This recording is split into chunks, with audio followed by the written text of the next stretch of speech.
भोलेनाथ की महागाथा भाग 1। शिव के जन्म से लेकर उनका तपस्वी रूप। प्रस्तावना। न आदि है उसका न अंत है कोई, वो है अनंत वो है महाकाल। जो नष्ट में भी सृष्टि रच दे वही है मेरे भोलेनाथ। हिमालय की बर्फीली चोटियां, चारों ओर मौन, हवा में एक अद्भुत सा कंपन और उसी मौन में गूंजता हुआ एक दिव्य नाम, ओ नमः शिवाय।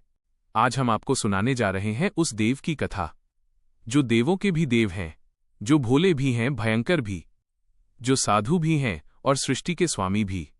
महादेव, भोलेनाथ, शिव शंकर। सृष्टि से पहले का समय, जब कुछ भी नहीं था, न आकाश न पृथ्वी, न दिन न रात, न जीवन न मृत्यु, तब केवल एक ही शक्ति थी, परम शिव। वही ऊर्जा थी, वही चेतना, वही ब्रह्मांड का मूल। उसी मौन शून्य से एक दिन कंपन हुआ और उस कंपन से नाद उत्पन्न हुआ, ओ। और उसी ओय से जन्म हुआ ब्रह्मा, विष्णु और महेश का। ब्रह्मा बने सृष्टि के रचयिता, विष्णु बने पालनकर्ता और महेश बने संहारकर्ता। लेकिन संहार का अर्थ विनाश नहीं, संहार का अर्थ है पुराने का अंत ताकि नए का आरंभ हो सके। शिव का निवास कैलाश पर्वत। शिव ने अपने लिए कोई सोने का महल नहीं चुना, न कोई सिंहासन। उन्होंने चुना हिमालय का कैलाश पर्वत, जहां चारों ओर बर्फ थी, जहां मौन था, जहां केवल ध्यान था। वहीं बैठ गए महादेव ध्यान में लीन, आंखें बंद, जटाएं खुली, गर्दन में नाग, मस्तक पर चंद्रमा और हृदय में पूर्ण वैराग्य। देवता अचंभित थे, यह कैसे देव हैं जो स्वयं को कुछ नहीं मानते।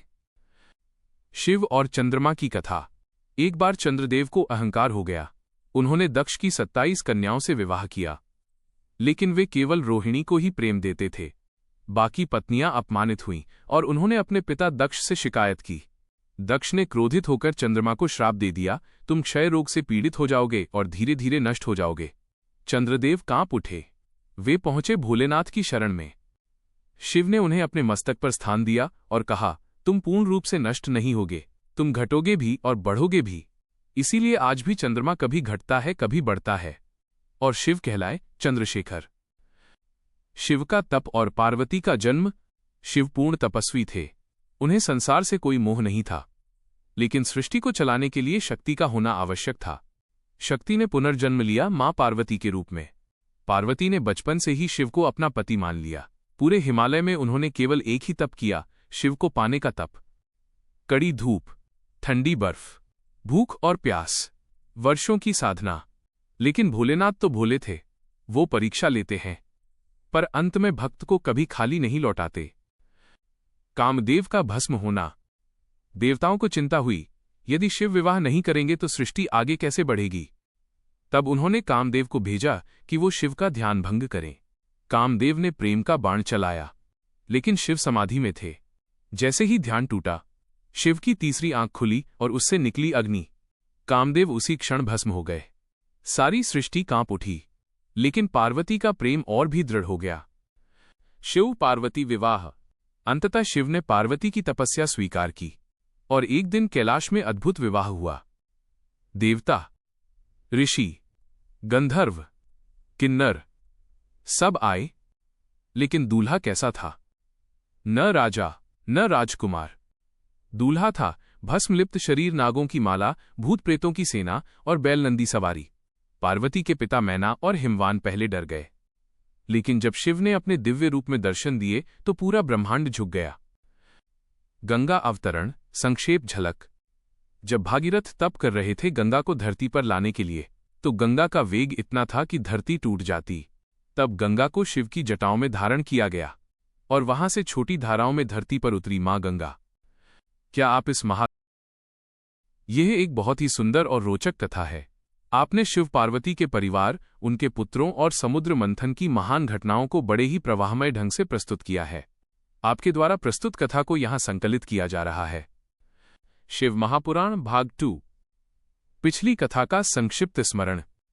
पिछले भाग में आपने सुना सृष्टि की उत्पत्ति, कैलाश पर शिव का वास, पार्वती की तपस्या, कामदेव का भस्म होना, शिव पार्वती विवाह, गंगा का अवतरण। अब आगे शुरू होती है भोलेनाथ के परिवार, उनके पुत्रों और उस महाकथा की कहानी जिसने पूरे ब्रह्मांड को हिला दिया। श्री गणेश का जन्म। एक दिन माता पार्वती स्नान करने जा रही थीं। उन्होंने अपने शरीर से उबटन निकाला और उससे एक बालक का निर्माण किया। उस बालक को जीवित कर मां ने कहा, तुम मेरे पुत्र हो, जब तक मैं स्नान करूं कोई भी भीतर नहीं आना चाहिए। बालक द्वार पर खड़ा हो गया। उसी समय भोलेनाथ कैलाश लौटे। उन्होंने भीतर जाना चाहा, पर बालक ने उन्हें रोक दिया। भोलेनाथ बोले, मैं इस घर का स्वामी हूं। पर बालक अडिग रहा, मां की आज्ञा सर्वोपरि है। शिव को क्रोध आया और एक ही वार में बालक का सिर धड़ से अलग हो गया। पार्वती का विलाप। जैसे ही पार्वती बाहर आईं और अपने पुत्र को मृत देखा, वे करुण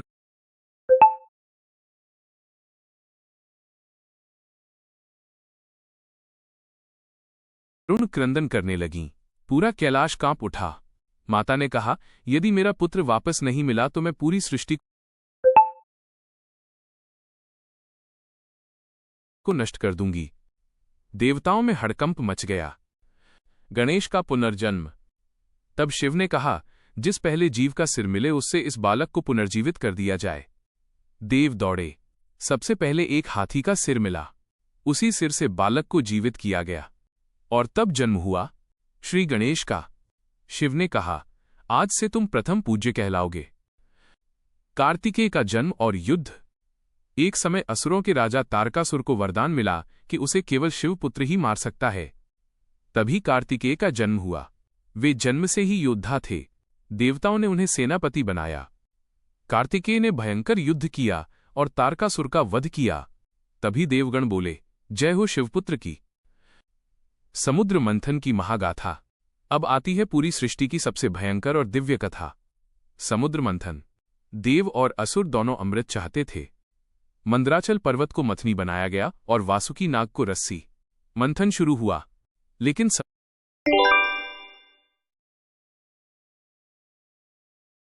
सबसे पहले निकला हलाहल विष। इतना भयानक विष कि पूरा ब्रह्मांड जलने लगा। देवता दौड़े और पहुंचे शिव की शरण में। हे भोलेनाथ, यदि आपने ये विष नहीं पिया तो सृष्टि नष्ट हो जाएगी। नीलकंठ का जन्म। भोलेनाथ उठे, मुस्कराए और सारा विष अपने कंठ में धारण कर लिया। पार्वती ने तुरंत उनका कंठ दबा लिया ताकि विष नीचे न जाए। विष कंठ में ही रह गया और तभी से शिव कहलाए। नीलकंठ महादेव। देवताओं ने कहा, जो स्वयं विष पी ले वही सच्चा भगवान है। समुंदर से निकली दिव्य वस्तुएं। समुद्र मंथन से निकले लक्ष्मी, ऐरावत, हाथी, कामधेनु, कल्पवृक्ष और अंत में अमृत कलश। असुर और देव दोनों उसे पाने को टूट पड़े। अंत में विष्णु ने मोहिनी रूप धारण कर देवताओं को अमृत पिलाया। शिव का वैराग्य फिर जागा। इधर सब देव अमृत पाकर अमर हो गए, लेकिन भोलेनाथ, वे फिर से लौट गए अपने ध्यान में। न अमृत की चाह, न पद का मोह, बस ध्यान, बस मौन, बस कैलाश। भक्त के लिए संकेत। यहां एक बात समझने योग्य है। देवताओं को जब भी संकट आया केवल एक ही नाम गूंजा, भोलेनाथ। वे न कहते हैं, न सवाल करते हैं, न शर्त रखते हैं। बस भक्त की पुकार सुनते हैं और दौड़ आते हैं। ये रही आपकी महादेव की महागाथा। रावण का तप और अहंकार। लंका का राजा रावण महाज्ञानी, महाबली और महाप्रतापी, लेकिन उसके भीतर एक आग थी, अमर बनने की आग। वो हिमालय पहुंचा और शुरू किया भयंकर तप। दिन, महीने, वर्ष, सदियां बीत गईं। रावण ने अपने एक एक सिर को काटकर आग में अर्पित किया। 9 सिर कट गए, लेकिन भोलेनाथ प्रकट नहीं हुए। जब 10वां सिर कटने को आया तभी आकाश गूंज उठा, तथास्तु, भोलेनाथ प्रकट हुए। रावण को वरदान। रावण ने कहा, मुझे अजेय बना दीजिए। शिव ने कहा, मैं तुम्हें शिवलिंग स्वरूप प्रदान करता हूं, लेकिन शर्त यह है, इसे किसी ने धरती पर रख दिया तो ये वहीं स्थिर हो जाएगा। रावण घमंड में भर गया। वह शिवलिंग लेकर उड़ चला। कैलाश नहीं पहुंची, काशी पहुंची लंका। रास्ते में देवताओं ने लीला रची। एक ग्वाले के रूप में भगवान विष्णु प्रकट हुए। रावण ने शिवलिंग उन्हें पकड़ा दिया और जैसे ही उसने भूमि पर रखा, वो शिवलिंग वहीं स्थिर हो गया। वही स्थान आज कहलाया काशी विश्वनाथ। रावण रोता रह गया और भोलेनाथ मुस्कराते रह गए। शिव तांडव स्तोत्र की उत्पत्ति। रावण के भीतर से क्रोध नहीं, भक्ति जाग उठी। उसने वहीं खड़े होकर अपनी वीणा उठाई और गाने लगा। जटाटवी गलज्जल प्रवाह पावित स्थले। पूरा कैलाश उस संगीत से कांप उठा।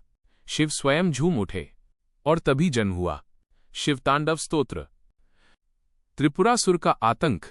अब आता है 3 नगरों वाला एक महाअसुर त्रिपुरासुर। उसके 3 नगर आकाश, पृथ्वी और पाताल में थे। उसे वरदान था, तीनों नगर केवल एक साथ एक ही बाण से नष्ट हो सकते हैं। सारे देव हार गए।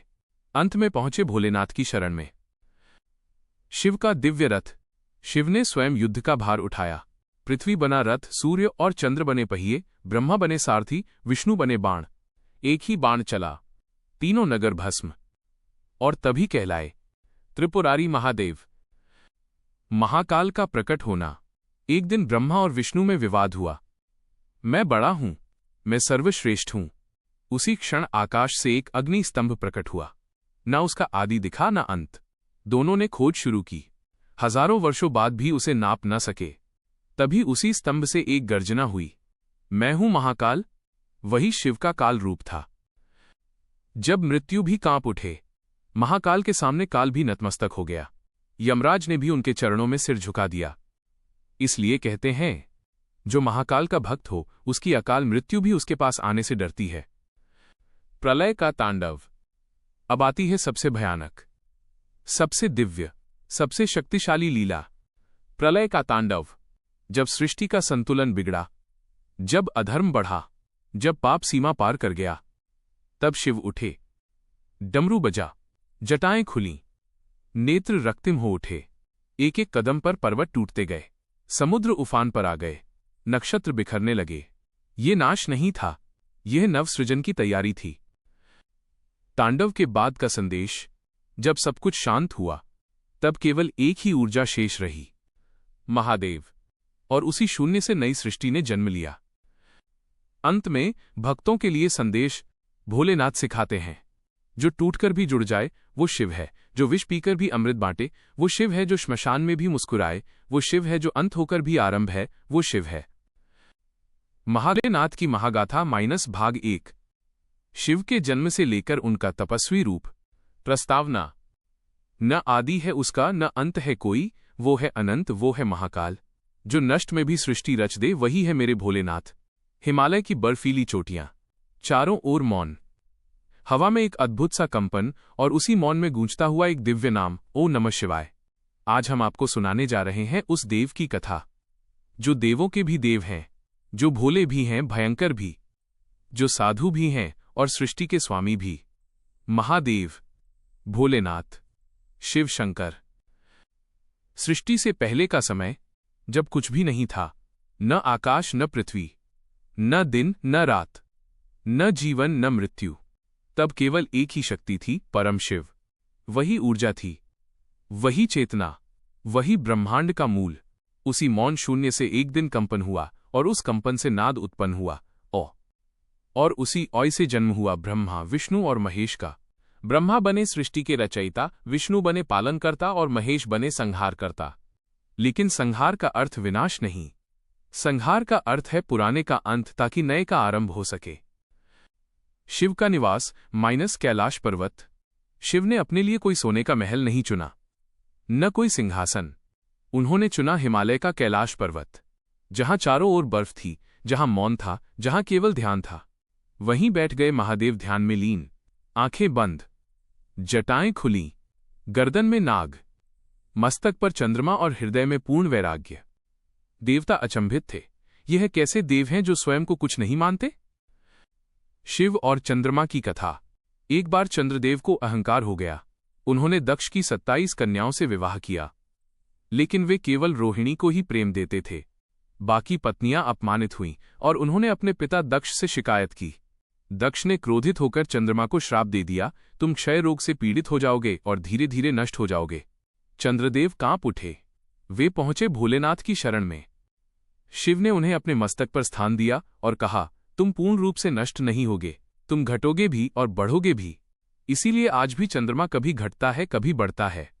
और शिव कहलाए चंद्रशेखर। शिव का तप और पार्वती का जन्म। शिव पूर्ण तपस्वी थे, उन्हें संसार से कोई मोह नहीं था, लेकिन सृष्टि को चलाने के लिए शक्ति का होना आवश्यक था। शक्ति ने पुनर्जन्म लिया मां पार्वती के रूप में। पार्वती ने बचपन से ही शिव को अपना पति मान लिया। पूरे हिमालय में उन्होंने केवल एक ही तप किया, शिव को पाने का तप। कड़ी धूप, ठंडी बर्फ, भूख और प्यास, वर्षों की साधना। लेकिन भोलेनाथ तो भोले थे, वो परीक्षा लेते हैं, पर अंत में भक्त को कभी खाली नहीं लौटाते। कामदेव का भस्म होना। देवताओं को चिंता हुई, यदि शिव विवाह नहीं करेंगे तो सृष्टि आगे कैसे बढ़ेगी। तब उन्होंने कामदेव को भेजा कि वो शिव का ध्यान भंग करें।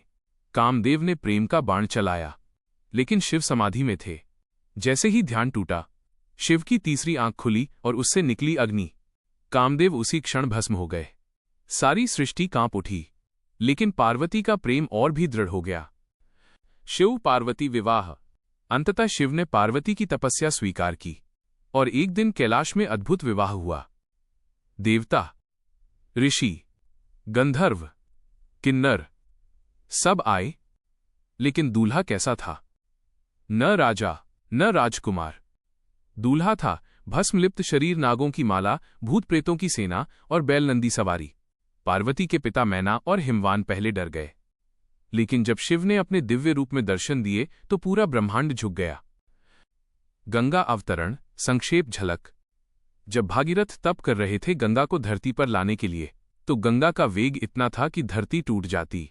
तब गंगा को शिव की जटाओं में धारण किया गया और वहां से छोटी धाराओं में धरती पर उतरी मां गंगा। क्या आप इस यह एक बहुत ही सुंदर और रोचक कथा है।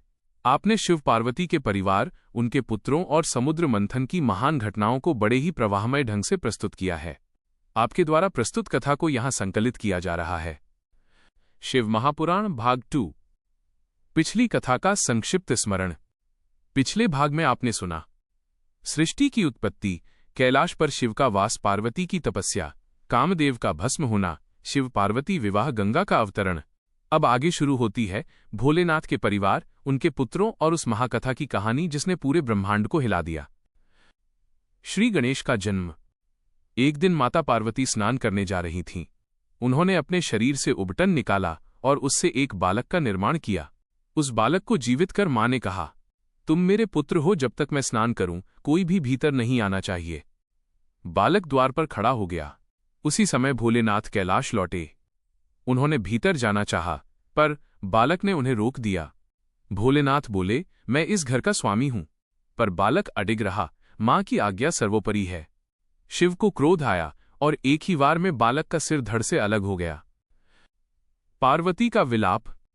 जैसे ही पार्वती बाहर आईं और अपने पुत्र को मृत देखा, वे करुण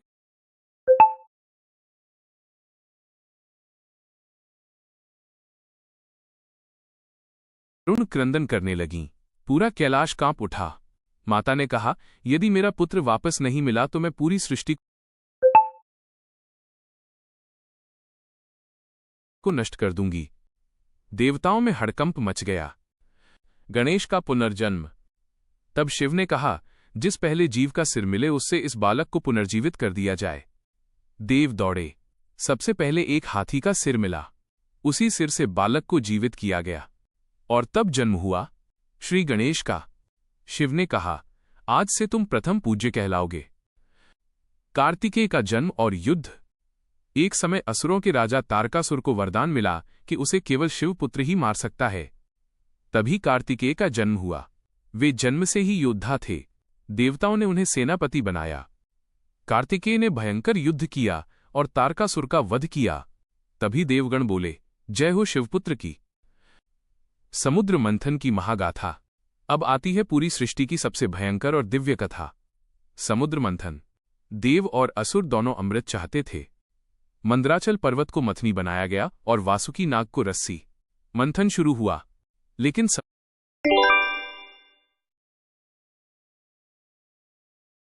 सबसे पहले निकला हलाहल विष। इतना भयानक विष कि पूरा ब्रह्मांड जलने लगा। देवता दौड़े और पहुंचे शिव की शरण में। हे भोलेनाथ, यदि आपने ये विष नहीं पिया तो सृष्टि नष्ट हो जाएगी। नीलकंठ का जन्म। भोलेनाथ उठे, मुस्कराए और सारा विष अपने कंठ में धारण कर लिया। पार्वती ने तुरंत उनका कंठ दबा लिया ताकि विष नीचे न जाए। विष कंठ में ही रह गया और तभी से शिव कहलाए। नीलकंठ महादेव। देवताओं ने कहा, जो स्वयं विष पी ले वही सच्चा भगवान है।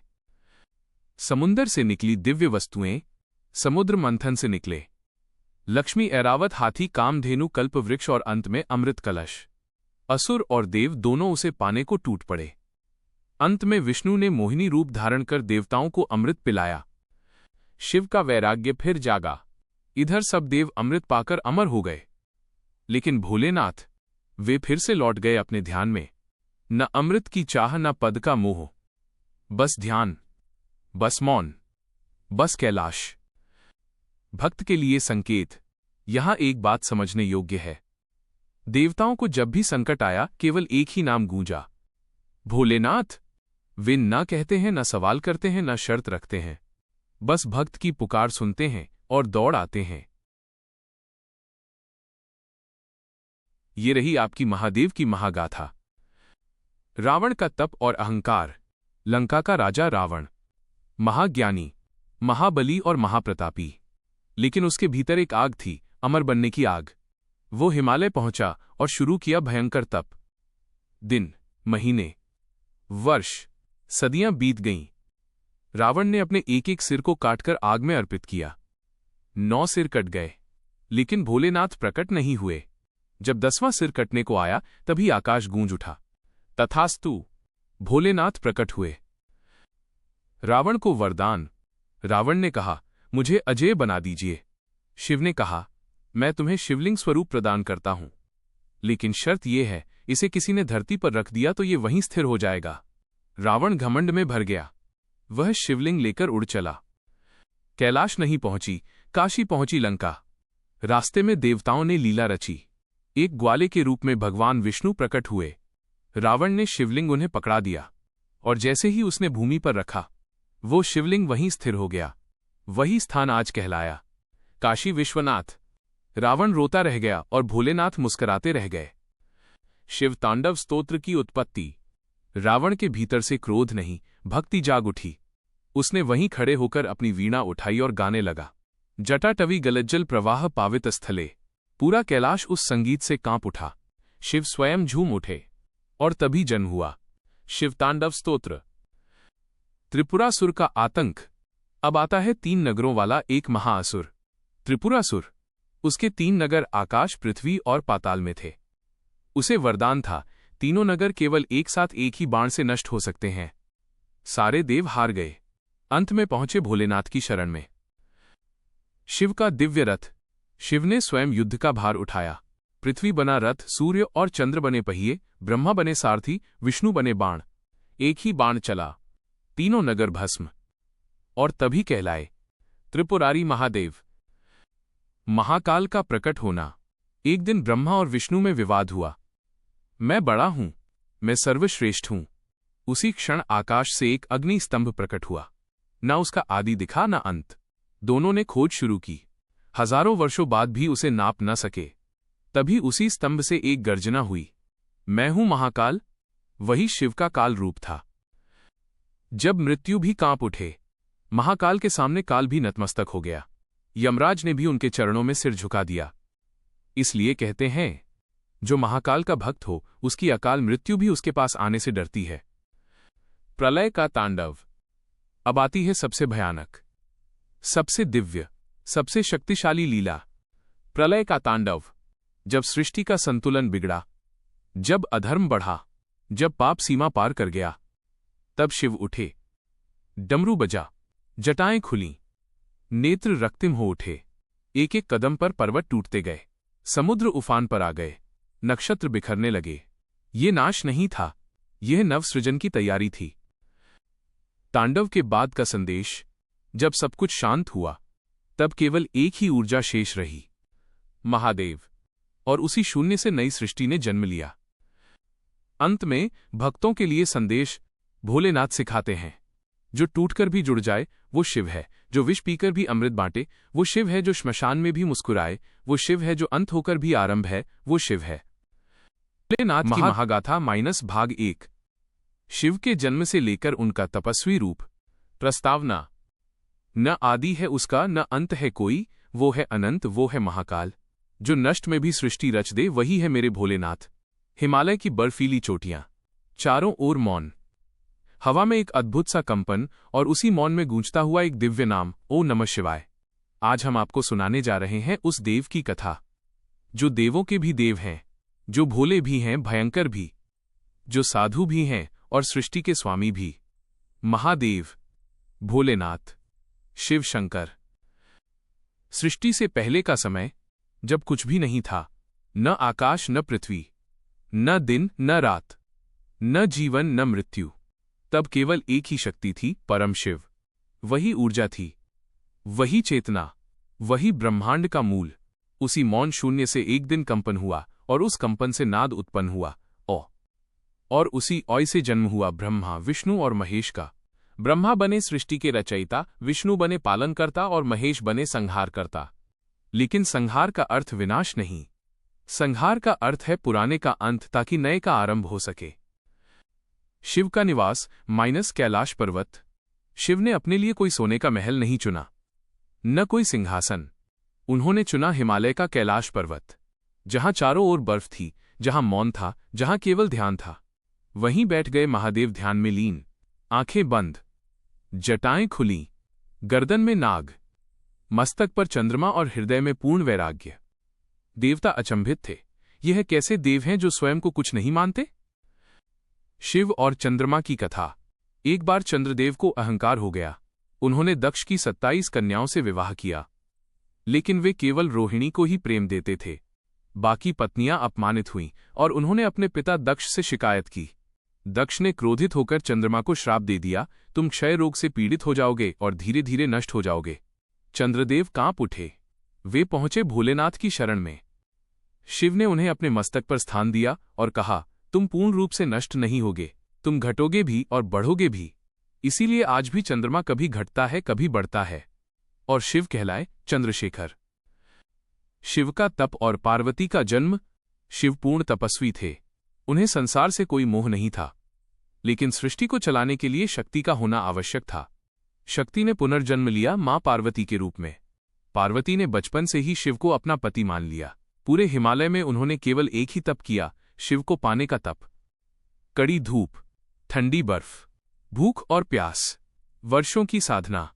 लेकिन भोलेनाथ तो भोले थे, वो परीक्षा लेते हैं, पर अंत में भक्त को कभी खाली नहीं लौटाते। कामदेव का भस्म होना। देवताओं को चिंता हुई, यदि शिव विवाह नहीं करेंगे तो सृष्टि आगे कैसे बढ़ेगी। तब उन्होंने कामदेव को भेजा कि वो शिव का ध्यान भंग करें। कामदेव ने प्रेम का बाण चलाया, लेकिन शिव समाधि में थे। जैसे ही ध्यान टूटा, शिव की तीसरी आंख खुली और उससे निकली अग्नि। कामदेव उसी क्षण भस्म हो गए। सारी सृष्टि कांप उठी, लेकिन पार्वती का प्रेम और भी दृढ़ हो गया। शिव पार्वती विवाह। अंततः शिव ने पार्वती की तपस्या स्वीकार की और एक दिन कैलाश में अद्भुत विवाह हुआ। देवता, ऋषि, गंधर्व, किन्नर सब आए, लेकिन दूल्हा कैसा था? न राजा न राजकुमार। दूल्हा था भस्मलिप्त शरीर, नागों की माला, भूत प्रेतों की सेना और बैलनंदी सवारी। पार्वती के पिता मैना और हिमवान पहले डर गए, लेकिन जब शिव ने अपने दिव्य रूप में दर्शन दिए तो पूरा ब्रह्मांड झुक गया। गंगा अवतरण संक्षेप झलक। जब भागीरथ तप कर रहे थे गंगा को धरती पर लाने के लिए, तो गंगा का वेग इतना था कि धरती टूट जाती। तब गंगा को शिव की जटाओं में धारण किया गया और वहां से छोटी धाराओं में धरती पर उतरी मां गंगा। क्या आप यह एक बहुत ही सुंदर और रोचक कथा है। आपने शिव पार्वती के परिवार, उनके पुत्रों और समुद्र मंथन की महान घटनाओं को बड़े ही प्रवाहमय ढंग से प्रस्तुत किया है। आपके द्वारा प्रस्तुत कथा को यहां संकलित किया जा रहा है। शिव महापुराण भाग 2। पिछली कथा का संक्षिप्त स्मरण। पिछले भाग में आपने सुना सृष्टि की उत्पत्ति, कैलाश पर शिव का वास, पार्वती की तपस्या, कामदेव का भस्म होना, शिव पार्वती विवाह, गंगा का अवतरण। अब आगे शुरू होती है भोलेनाथ के परिवार, उनके पुत्रों और उस महाकथा की कहानी जिसने पूरे ब्रह्मांड को हिला दिया। श्री गणेश का जन्म। एक दिन माता पार्वती स्नान करने जा रही थीं। उन्होंने अपने शरीर से उबटन निकाला और उससे एक बालक का निर्माण किया। उस बालक को जीवित कर मां ने कहा, तुम मेरे पुत्र हो, जब तक मैं स्नान करूं कोई भी भीतर नहीं आना चाहिए। बालक द्वार पर खड़ा हो गया। उसी समय भोलेनाथ कैलाश लौटे। उन्होंने भीतर जाना चाहा, पर बालक ने उन्हें रोक दिया। भोलेनाथ बोले, मैं इस घर का स्वामी हूं। पर बालक अडिग रहा, मां की आज्ञा सर्वोपरि है। शिव को क्रोध आया और एक ही वार में बालक का सिर धड़ से अलग हो गया। पार्वती का विलाप। जैसे ही पार्वती बाहर आईं और अपने पुत्र को मृत देखा, वे करुण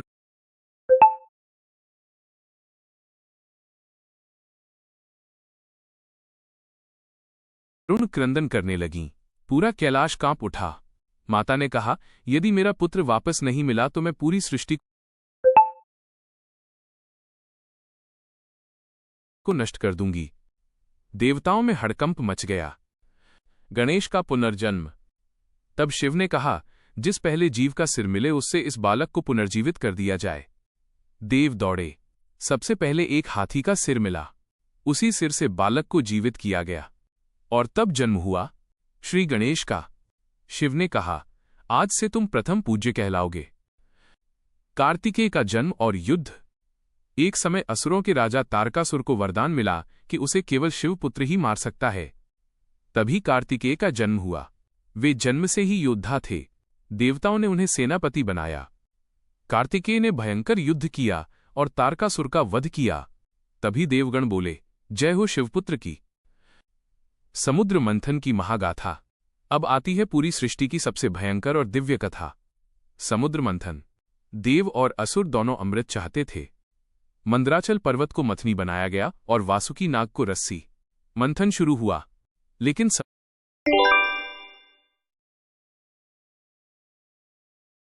सबसे पहले निकला हलाहल विष। इतना भयानक विष कि पूरा ब्रह्मांड जलने लगा। देवता दौड़े और पहुंचे शिव की शरण में। हे भोलेनाथ, यदि आपने ये विष नहीं पिया तो सृष्टि नष्ट हो जाएगी।